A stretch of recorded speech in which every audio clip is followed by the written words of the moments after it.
Imagine working hard as a father for 20 years, giving up your sleep, your health, and your best years just to make sure your family is safe and taken care of.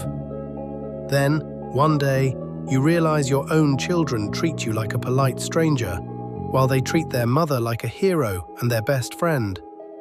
You realize you've become the bank, while she has become the home. The children heavily celebrate Mother's Day, yet barely acknowledge Father's Day. This hurts. Working your whole life for a family that ends up treating you like a stranger is a massive wound. It makes a man feel like a tool that was used and then put away once the work was finished. But why does this happen to so many good men? Is it really because the mother is brainwashing the children, or is it because of the small daily choices you are making as a father without even realizing it? Hello everyone, we're having a very honest, heart-to-heart talk today about a quiet crisis happening in millions of homes. Today we are diving deep into the painful reality of children choosing mom over dad. We are going to look at the habits that either build a bridge or dig a hole between a father and his kids. If this topic hits home for you, please hit that like button and subscribe to the channel. It really helps us keep these conversations going for the families who need them most. Don't forget to turn on notifications so you can join us every time we share a new video. So let's get into the heart of the matter. Here are the 12 unintentional choices that push children away. Number 1. Leaving the family. This one choice changes everything. When dad leaves, whether abroad for work or through divorce, it cuts the daily bond kids need to feel safe. You might still send money, but if you're not there for the small stuff, you become a guest instead of a dad. Closeness is built in ordinary moments. Homework, breakfast jokes, bedtime talks. You cannot expect a harvest of love from a field you chose to walk away from. Number 2. Physical absence in the home. This is even more dangerous because the father lives in the house but feels like a ghost. He stays at the office until bedtime, disappears on weekends, or is always locked into his own life. If you aren't part of your children's daily life, you're just a tenant. You become a background character in the movie of their lives. And when you're always too busy for the small things, they stop inviting you into the big things. Number 3. Emotional unavailability. This is the father who is home but not emotionally present. Kids go where they feel safe. If dad is the principal and mom is the sanctuary, they will pick her every time. Not because they were turned, but because they were welcomed. Number 4. Marrying or being intimate with another woman. We have to be blunt.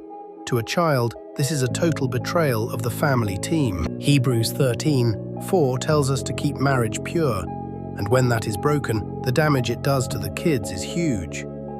It feels like a direct attack on their mother, and because they are close to her, it feels like an attack on them too. This puts the father on the outside of the family circle. In their eyes, he chose his own desires over the family. Because of that, they feel he no longer deserves their loyalty. Number 5. Raising a polygamous family. This creates warring teams under one roof. We saw the chaos this caused for Jacob's sons. In polygamous homes, children cling to their own mother as their protector.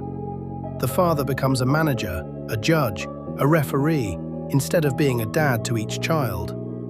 It's hard to be loved in a house where your children experience you as the source of competition and confusion. If you're finding this helpful, please share this video with a friend who needs to hear it. We need more men talking about the legacy we leave behind. Number 6. Failure to balance discipline with love. Ephesians 6:4 tells fathers not to provoke their children to anger.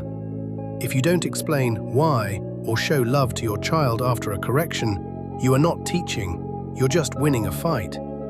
Discipline without a real relationship doesn't teach respect, it just builds fear.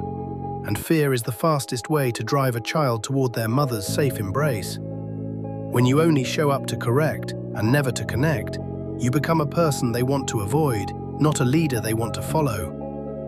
Number 7. Favoritism or comparison.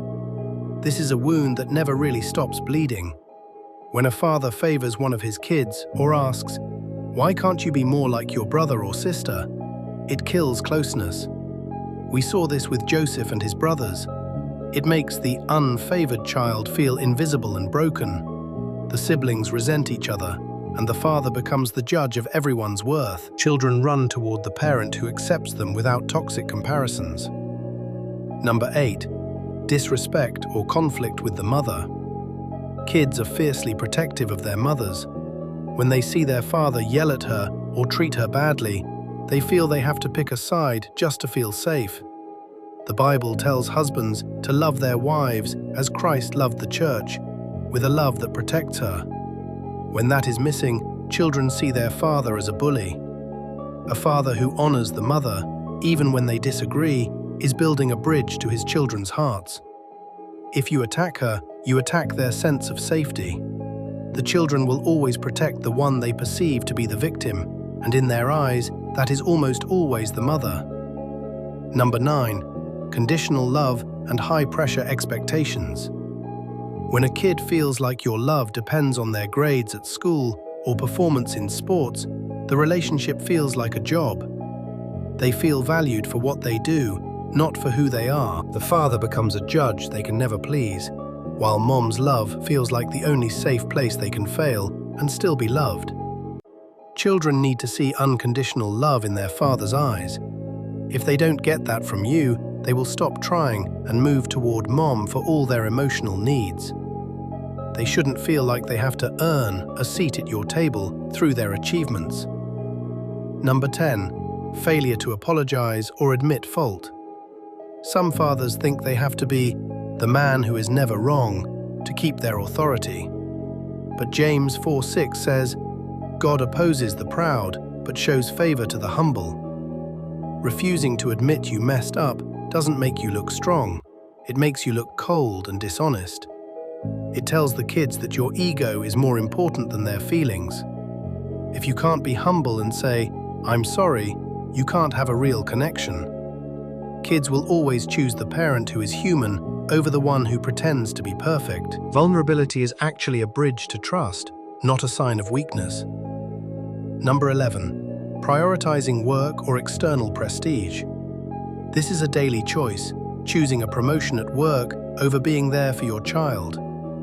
Every time you choose work over a promised dinner or birthday, you send a message to your children.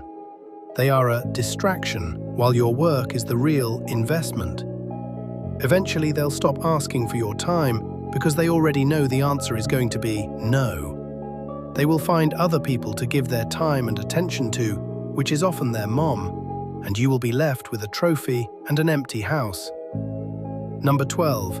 Using children as confidants against the mother.